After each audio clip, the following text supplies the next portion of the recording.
Bonjour à toutes, j'espère que vous allez bien, j'espère que vous avez passé de très bonnes vacances, j'espère qu'elles étaient ressourçantes et que du coup on va partir de plus belle pour cette nouvelle période de confinement qui est indéterminée pour l'instant, mais bon on va essayer quand même d'avancer un maximum tous ensemble. Donc, il y a du petit nouveau pour là ce qui va arriver. On va changer un tout petit peu de méthode, comme vous avez pu le voir sur le message que je vais vous laisser sur Snapchat. Je vous donne plus de support. Je vous donne plus le PDF parce qu'en fait il y a trop de questions. Est-ce qu'on doit écrire sur le PDF, sur le Word, est-ce qu'on doit écrire à la main, etc. Donc là je vous donne plus rien. Bon, le truc il est fait, hein, le cours il est là, mais je vais davantage écrire ici, expliquer des petites choses. Je vais vous demander d'écrire le cours à la main. Voilà, on va faire comme si on était en classe en fait. Donc au moins comme ça tout le monde va regarder la vidéo en entier. Parce que le gros problème qu'il y avait, c'est qu'il y avait plein d'élèves qui, comme il y avait le polycopier, ben, ils avaient le polycopier, et puis en fait, le cours, on le regarde pas. Non. Le plus important, c'est ça, c'est la vidéo. C'est là où j'explique tout et là où je donne les consignes et les conseils. Donc, vous allez essayer de suivre scrupuleusement cette vidéo et avec cette vidéo, vous allez faire votre cours. Donc là, on va prendre à la suite de ce qu'il y avait la dernière fois. Ceux qui ont imprimé, on était à la page 11, là vous écrivez page 12 sur une feuille à carreaux. On passe au grand 5, la réciproque du théorème de Thalès. Donc vous écrivez le titre en rouge, comme si on était en classe. Ok, vous gardez vos bonnes habitudes, vous écrivez clairement, proprement. Et à la fin, vous allez me rendre tout ça, même le cours. Comme ça, je vais pouvoir voir qui suit bien le cours, qui prend des notes, etc., etc. Donc je vais vous le dire, vous inquiétez pas, à chaque fois je vous dirai, mettez pause, et vous recopiez ça, mettez pause, et vous essayez de faire toute seule, mettez pause, voilà, on verra. Je vous donnerai les consignes au fur et à mesure. Bon allez, je perds pas plus de temps pour vous expliquer tout ça. En gros, vous prenez une feuille à carreaux, le travail qu'il y avait à faire pour avant les vacances, je vous le rendrai très vite et je vous donnerai une petite correction détaillée. Ne vous inquiétez pas, on y reviendra. Là, on passe pour pouvoir avancer. Et sinon, ne vous inquiétez pas, je ne vous laisserai pas comme ça pour le travail qu'il y a à faire. On le corrigera, bien entendu. Mais je vais le faire au cas par cas. Alors donc, on prend une feuille, on écrit grand 5, la réciproque du théorème de Thalès. Vous pouvez mettre pause maintenant. Ensuite, une fois que tout ça est écrit, on va se focaliser juste 2 secondes sur le mot réciproque. Alors, qu'est-ce que c'est la réciproque du théorème de Thalès? Certaines le savent peut-être déjà. Quand on dit le mot que quelque chose est réciproque, c'est que ça veut dire que ça peut se faire dans les deux sens. Quand on parle d'un amour réciproque, c'est si je t'aime et que tu m'aimes, c'est réciproque. Si je t'aime et que tu m'aimes pas, c'est pas réciproque. Donc, si on dit, par exemple, ce qu'on avait dit dans le cours au tout début, si BC est parallèle à DE, alors on peut écrire que AB sur AD égale AC sur AE. Voilà, on peut essayer de visualiser ça avec ce schéma-là. Donc si jamais on dit, je répète, si BC est parallèle à DE, donc si ça, cette droite-là est parallèle à cette droite-là, ben on avait dit dans le cours que ça voulait dire que AB sur AD égale AC sur AE, bon je continue pas, égale BC sur DE, c'est pareil. Donc si on a le droit de l'écrire dans ce sens-là, si jamais ça c'est vrai, alors on peut écrire ça. Ben si jamais c'est réciproque, ça veut dire qu'on a le droit aussi de l'écrire dans l'autre sens. Ça veut dire que si jamais je fais le calcul et que je vois que AB divisé par AD, je fais le calcul, je trouve 4, je sais pas, et je fais AC sur AE et je trouve aussi 4, ben on trouve que AB sur AD égale AC sur AE. Qu'est-ce que ça veut dire? Ça veut dire que BC est parallèle à DE. C'est ça la réciproque, la notion de réciprocité, c'est ça. Donc, alors je vais plutôt revenir en arrière, plutôt que d'écrire là-dessus. Si je peux écrire là-dessus, il n'y a pas de souci. Donc, qu'est-ce que ça veut dire la notion de réciprocité?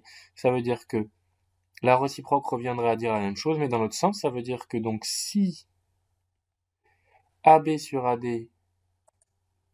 donc si AB sur AD égale AC sur AE, alors BC parallèle à DE.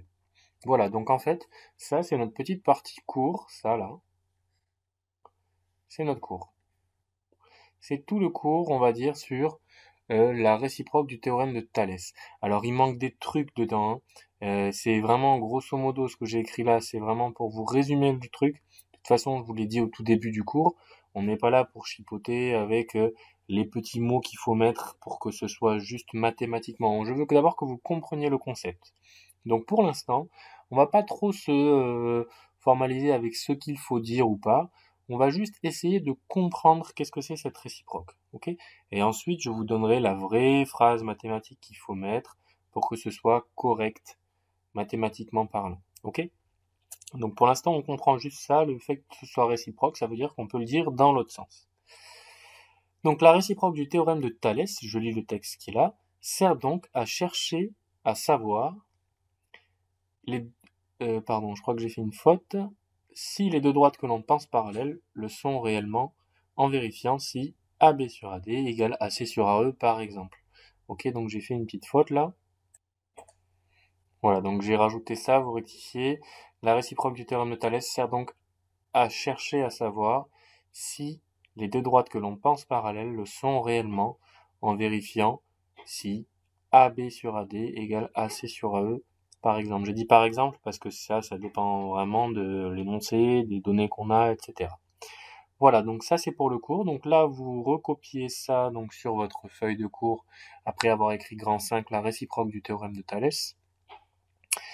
Et voilà, on passe à la suite avec deux petits exemples que j'ai fait, qu'on va faire ensemble. On va vérifier si les droites sont parallèles ou pas.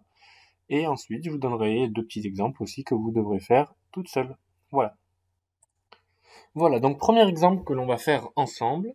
On vous donne donc ici un triangle ABC avec à l'intérieur une droite MN telle que M appartient à AB et N appartient à AC.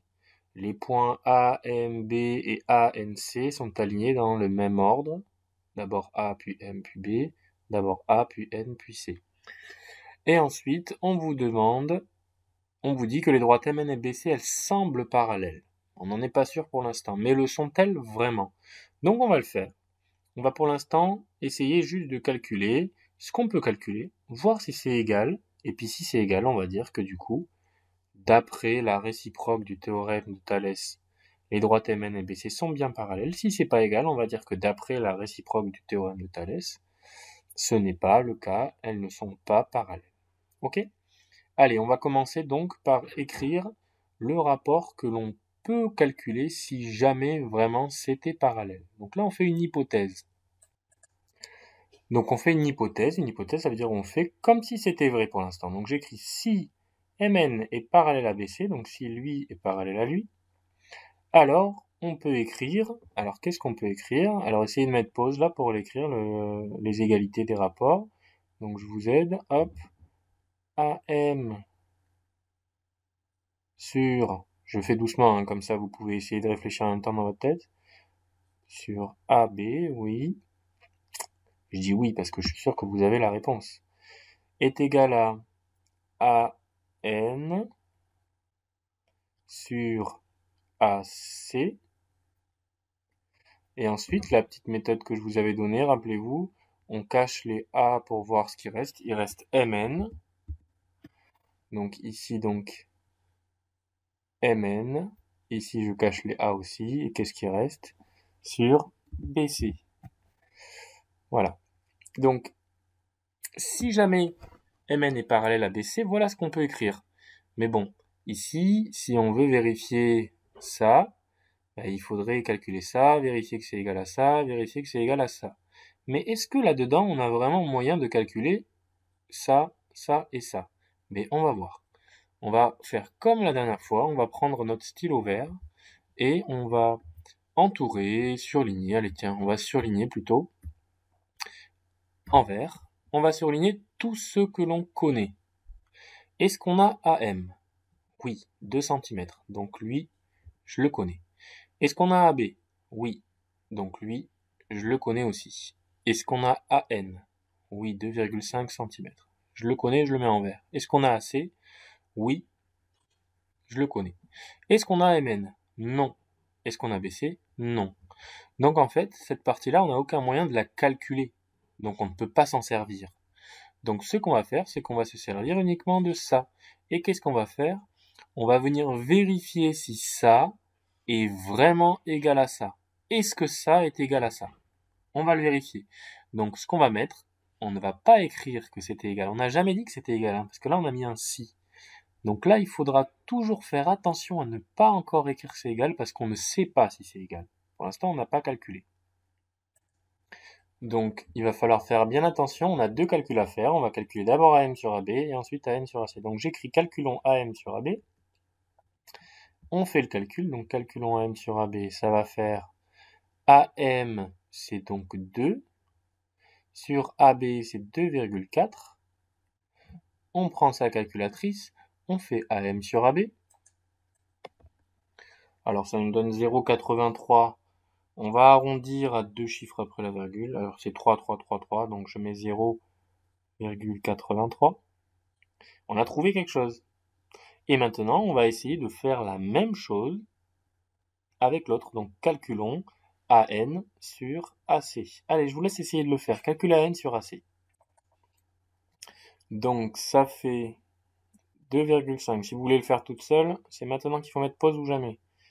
2,5 sur 3. Ensuite, pareil que tout à l'heure, on prend la calculatrice. On tape 2,5 divisé par 3. Et on trouve 0,83 également. Magie, magie. Voilà. Donc là, on peut mettre en évidence pour le correcteur le fait qu'on a vu que c'était la même chose. Donc, hop, petit coup de stabilo ici pour dire ah, ben on constate que c'est pareil. Mais bon, il suffit pas juste de le marquer, on va aussi l'écrire. Qu'est-ce qu'on peut écrire? On va écrire que l'on constate que AM sur AB égale à N sur AC. Cela veut dire donc que d'après la réciproque du théorème de Thalès, les droites MN et BC sont parallèles. Ok. Alors, pour l'instant, on va pas, je l'ai dit tout à l'heure, on va pas venir trop parler de détails techniques. On verra tout ça peut-être quand on reprendra les cours, mais pour l'instant, je veux vraiment que vous compreniez juste le concept. Ok. Voilà, donc petite phrase bilan que j'ai écrit en bas. On constate que AM sur AB égale à N sur AC. Donc, d'après la réciproque du théorème de Thalès, on peut dire que MN, parallèle, excusez-moi, je l'ai écrit comme ça parce que j'avais plus trop de place, parallèle à BC. Ok? Voilà, premier exemple où la réciproque du théorème de Thalès, elle marche. Ici, on a bien réussi à démontrer que c'est parallèle. Et maintenant, on va essayer de faire un deuxième exemple. Alors, vous doutez bien que là, le premier, il marche. Le deuxième, c'est presque sûr qu'il va pas marcher. Donc, on passe à l'exemple numéro 2. Donc là, vous pouvez mettre pause si vous n'avez pas eu le temps d'écrire tout ça. Petite précision, ici, là, j'ai fait un triangle. Alors, il faut bien entendu qu'il apparaisse sur votre cours. Mais par contre, vous me faites des trucs, je m'en fiche, hein. On est à main levée, vous essayez de faire un peu plus propre que ce que je viens de faire là tout de suite. Mais ne vous embêtez pas à faire 2,5 cm, 3 cm, etc. C'est un schéma pour l'instant, c'est juste pour nous aider, hein. Donc vous prenez, si sur votre feuille, vous avez ça, ça me va, hein, tant que vous arrivez à lire les dimensions, etc. 2,4 cm. Ok. Vous le faites un peu plus grand pour qu'on voit mieux, mais ne vous embêtez pas à faire tout au millimètre près. Pour l'instant, on n'est pas sur une question de construction. Quand on sera sur une question de construction, oui, mais pas là. Allez, on passe à l'exemple 2, quand vous avez fini de copier tout ça. Alors, exemple 2, c'est toujours la même question, c'est le même schéma, hein, j'ai juste changé les chiffres. Les droites MN et BC semblent parallèles toujours, puisque c'est le même schéma, je viens de le dire, mais le sont-elles vraiment? Alors pareil que tout à l'heure, on va donc venir dire que si jamais les droites MN et BC sont parallèles, qu'est-ce qu'on peut écrire? Bon là on l'a fait juste avant, donc vous pouvez essayer de le faire tout seul, toute seule là vraiment sans regarder. Donc pareil, si les droites MN et BC sont parallèles. Alors, on va tester quelque chose. Tout à l'heure, on avait fait petit triangle sur grand triangle. Là, on peut faire l'inverse, hein. On peut faire grand triangle sur petit triangle, si vous voulez, pour ceux qui préfèrent. Alors, donc AB sur AM serait égal, si, hein, on a bien dit si, serait égal à AC sur AN, et serait aussi égal à, si on cache les A, ça fait BC en haut, sur, si on cache les A, ça fait Mn. Voilà. Donc là, donc je rappelle hein, que vous fassiez petit triangle sur grand triangle ou grand triangle sur petit triangle ne doit rien changer. Il faut juste que si jamais vous décidez de faire à partir de là petit triangle sur grand triangle, de là jusque là, vous devez faire la même chose. Ok. Donc pardon, j'ai effacé le n ici. Donc pareil que tout à l'heure, on prend notre stabilo vert. On vient stabiloter tout ce qu'on connaît. Est-ce qu'on connaît AB? Alors, je vais un peu plus vite parce que c'est la même chose que tout à l'heure. Et oui. Est-ce qu'on connaît AM? Oui. Est-ce qu'on connaît AC? Oui. AN? Oui. Et les deux autres, non. Du coup, on va venir dire que là, on va essayer de calculer bout à bout AB sur AM, puis AC sur AM, et on voit bien si on va trouver la même chose. Donc, calculons AB sur AM. Donc, AB, il vaut 4,4. Donc, 4,4. Et AM 2,2. Hop. 4,4 divisé par 2,2, ça fait 2, puisque 2,2 multiplié par 2, ça fait 4,4. Et ensuite, on refait la même chose. Calculons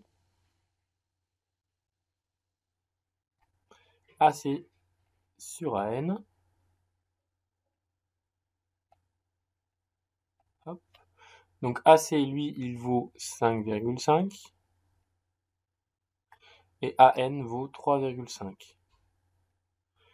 Hop. Alors, bonne astuce pour ne pas, si vous voulez bien vérifier que vous n'êtes pas trompé en faisant grand triangle sur petit triangle, etc. Là, vous avez un chiffre plus grand divisé par un chiffre plus petit. Là, vous devez avoir la même chose. Un chiffre plus grand divisé par un chiffre plus petit. Si jamais vous avez l'inverse, c'est que vous vous êtes trompé quelque part. Ensuite, on prend sa calculatrice et on fait 5,5 divisé par 3,5. Alors, ça ne nous donne pas 2, ça nous donne presque 2, on va dire. Ça nous donne 1,57. Donc 1,57. Si je l'arrondis à un chiffre après la virgule, comme juste après le 5, il y a un chiffre qui est plus grand ou égal à 5, ça fait que celui-là, il augmente de 1. Donc ça fait 1,6. Pardon, hop, 1,6. Voilà, donc on vient ici montrer que on a bien vu que c'est ces deux résultats-là que l'on doit comparer. Par contre, si on veut montrer qu'on a bien vu que c'était pas les mêmes, on peut utiliser deux couleurs différentes. Okay, et bien noter ici avec un stylo de couleur, hop, que ces deux résultats ne sont pas les mêmes. Ok, par exemple. Et du coup, une petite phrase réponse pour dire que AB sur AM n'est pas égal à AC sur AM. Donc ça veut dire que les droites MN et BC ne sont pas parallèles d'après la réciproque du théorème de Thalès. Voilà, j'espère que là vous avez compris. C'est pas très compliqué, surtout si vous avez compris la partie précédente. Et pour ceux qui n'ont pas compris la partie précédente, là c'est beaucoup plus simple. Parce qu'il n'y a pas de bidouillage de savoir s'il faut envoyer AB de l'autre côté, etc. comme il y avait la dernière fois. Là c'est beaucoup plus simple, on prend, on regarde ce qu'on connaît, ce qu'on connaît pas. Ce qu'on connaît pas, on vire, on n'en a pas besoin. Ce qu'on connaît, on le calcule chacun de son côté. On vérifie si c'est égal, c'est parallèle. Si c'est pas égal, c'est pas parallèle. C'est très simple. Hein. Donc là, on essaie de faire une petite phrase pour dire si, oui ou non, ces deux droites sont parallèles. Donc on constate que AB sur AM est différent, n'est pas égal à AC sur AN. Donc MN et BC ne sont pas parallèles. Point. Ok. Ah mince, je pense que là, vous ne voyez pas ce qui est marqué à gauche. Hop, je vais redécaler 2 secondes. Hop, voilà. Normalement là c'est bon, vous voyez, on constate que, etc. ne sont pas parallèles. Normalement vous avez tout. Voilà, donc là c'est bon, c'est fini pour le cours. Ensuite, je vais vous donner là deux petits exercices pareils, ok. Je vais vous demander du coup de savoir trouver si les deux droites en question sont parallèles ou pas. Vous allez le faire toute seule. Et donc voilà, donc c'est la fin de cette vidéo. Juste après, donc pendant 5 secondes, je vais vous laisser afficher les exercices. Vous faites pause, hein. Vous prenez en photo, vous recopiez sur la feuille le temps de les faire vous-même. Donc voilà, les deux exercices que vous devez faire donc pour mercredi prochain, pardon. Donc pour mercredi prochain, le cours du début à recopier, les deux exercices qu'on a fait ensemble là à recopier également. Bon, normalement vous avez essayé de les faire seuls aussi. Et ces deux exercices-là à faire toute seule ou en vous entraînant entre vous, il n'y a pas de souci. Pour mercredi prochain, je vais y arriver. Et tout ça donc sur feuille à carreaux. Ok, essayez d'éviter les feuilles blanches parce que bon, jusque-là, j'ai eu plein de trucs tordus. J'espère que c'est pas trop tard pour vous dire ça. J'essaierai de vous le dire sur le message Snapchat de privilégier les feuilles à carreaux et je le mettrai aussi sur le cahier de texte. Voilà, bon, merci encore une fois à toutes de jouer le jeu parce que dans cette classe, il y a quand même beaucoup de sérieux sur tous les travaux qui sont à rendre et qui ont été rendus. J'essaie de faire de même du coup et de vous rendre vos travaux au plus vite puisque du coup vous les aurez pas mercredi. Là, vous les aurez bon d'ici la fin de la semaine. Normalement, j'aurai tout corrigé, mais bon, sur toutes les classes, j'ai beaucoup de rendus donc ça prend quand même du temps. Voilà. Merci de votre compréhension. Voilà, bon, je vous souhaite une excellente journée ou soirée selon l'heure à laquelle vous travaillez. Et n'hésitez pas, si vous avez des questions sur Snapchat, prenez en photo le truc qui vous pose problème, une capture d'écran, pas de souci. Je vous répondrai avec grand plaisir. Allez, je vous souhaite une excellente journée et à très bientôt.